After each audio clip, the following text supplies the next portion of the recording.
Pernah nggak sih kamu ngerasa gini? Kita tuh tahu banget mana yang bener, mana yang harusnya dilakuin, tapi tetap aja susah konsisten. Misalnya, tahu olahraga itu penting, tapi besok paginya tetap milih tidur. Atau tahu harusnya hemat, tapi begitu lihat diskon, langsung klik check out. Dan yang bikin frustrasi. Kita paham konsekuensinya. Kita tahu ini nggak bagus, tapi kok ya tetap aja kejadian lagi besok. Kalau kamu pernah ngerasa gini, tenang. Kamu nggak sendirian. Dan aku yakin hampir semua orang ngalamin ini. Dan yang harus kamu tahu, ini bukan karena kamu lemah. Tapi ada alasan ilmiah di balik semua ini. Artinya, bukan karena kita nggak ngerti mana yang benar dan mana yang harus dilakuin. Tapi ada gap gede antara tahu sama bener-bener jalanin. Dan gap itu, jujur aja, bikin kita sering kecewa sama diri sendiri.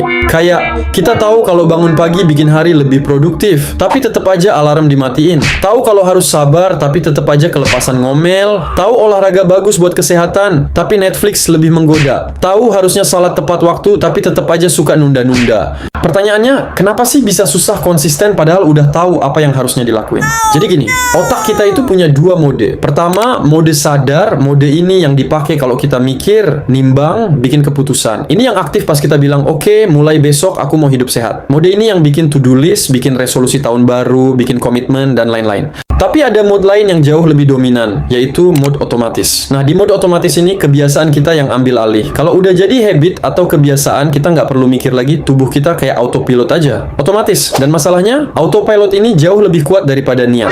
Contoh gampangnya, kamu pernah nggak tiba-tiba nyadar udah buka Instagram, padahal awalnya cuma mau cek notifikasi WhatsApp, atau niat balas chat doang, keterusan scroll Reels 30 menit? Nah, itu terjadi karena kebiasaan. Otak kita suka jalan lewat jalur yang paling gampang. Jadi walaupun logika bilang, nggak usah buka Instagram, kebiasaan bilang, udah buka aja, kan udah biasa. Dan guess what? Yang menang biasanya kebiasaan. Ada penelitian dari Duke University yang bilang bahwa sekitar 40% dari aktivitas sehari-hari kita itu sebenarnya habit, bukan hasil keputusan sadar. 40% guys, hampir setengah hidup kita jalan di autopilot. Jadi wajar banget kalau tahu kebenaran nggak otomatis bikin kita berubah. Karena yang jalan duluan itu autopilot kita, bukan niat. Nah, kenapa habit bisa sekuat itu? Karena otak kita kerja dengan yang namanya habit loop. Gampangnya gini, ada 3 elemen. Cue, pemicu, sesuatu yang trigger kebiasaan. Rutin, rutinitas, aksi yang kita lakuin.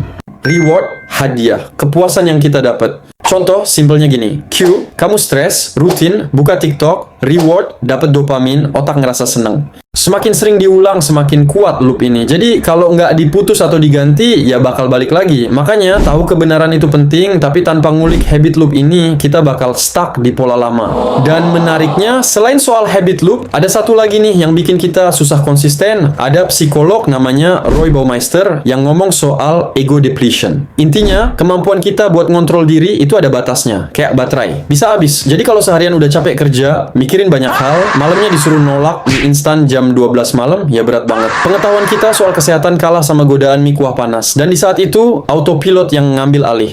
Makanya, kalau dibilang inti masalahnya apa? Bukan cuma soal niat, tapi lebih ke desain kebiasaan dan lingkungan. Kita nggak bisa cuma ngandelin niat atau motivasi. Itu nggak cukup kuat buat ngalahin kebiasaan. Jadi kalau niat nggak cukup, terus gimana? James Clear di bukunya Atomic Habits bilang, you do not rise to the level of your goals, you fall to the level of your systems. Artinya, bukan soal seberapa tinggi niat kita, tapi seberapa bagus sistem kebiasaan yang kita bangun.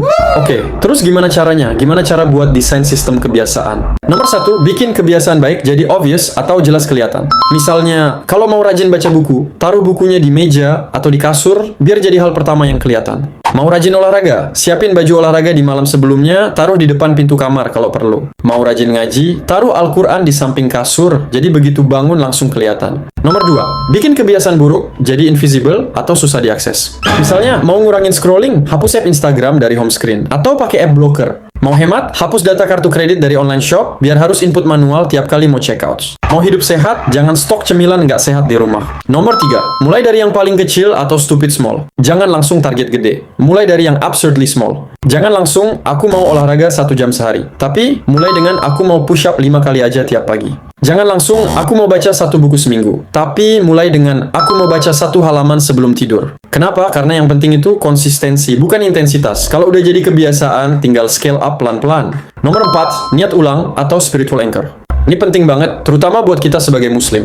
Rasulullah Shallallahu Alaihi Wasallam bilang, amalan yang paling dicintai Allah itu yang sedikit tapi terus menerus. Jadi kalau mau olahraga, niatin biar badan sehat, bisa ibadah dengan maksimal. Mau kerja, niatin biar bisa cari rezeki halal, bisa bantu orang tua. Mau belajar, niatin biar ilmunya berkah dan bermanfaat. Kalau ada spiritual anchor, motivasi kita jadi lebih dalam. Bukan cuma pengen sehat, tapi pengen sehat biar bisa maksimal ibadah. Kalau ditarik lebih dalam lagi, kadang ada juga faktor emosi dan identitas. Banyak orang tahu merokok itu nggak baik, tapi tetap merokok karena di lingkungannya semua orang ngerokok. Jadi selain kebiasaan pribadi, ada juga habit sosial. Nah, kalau nggak ngubah lingkungannya, ya susah juga buat konsisten. Jadi kesimpulannya gini, tahu kebenaran itu cuma langkah awal. Yang bikin kita bener-bener konsisten itu kalau kebenaran itu bisa turun jadi kebiasaan. Karena habit itu kayak jalur tol di otak kita. Selama jalurnya belum dibangun atau diganti, kita bakal balik ke jalan lama, walaupun tahu itu salah. Makanya, kalau sekarang kamu ngerasa tahu mana yang benar, tapi masih susah konsisten, bukan berarti kamu lemah. Itu artinya kamu masih main di level niat, belum di level sistem. Rasanya emang berat dan gak ada rumus instan. Tapi coba fokus aja ke hal-hal kecil. Kayak bikin trigger baru, atur lingkungan, atau cari support dari orang sekitar. Karena konsistensi itu bukan cuma soal kuatnya niat, tapi pinter-pinternya kita ngedesain kebiasaan. Konsistensi itu bukan soal langsung perfect, tapi soal progres kecil yang diulang terus-menerus. Kayak kata James Clear, you don't need to be perfect, you just need to be better than yesterday.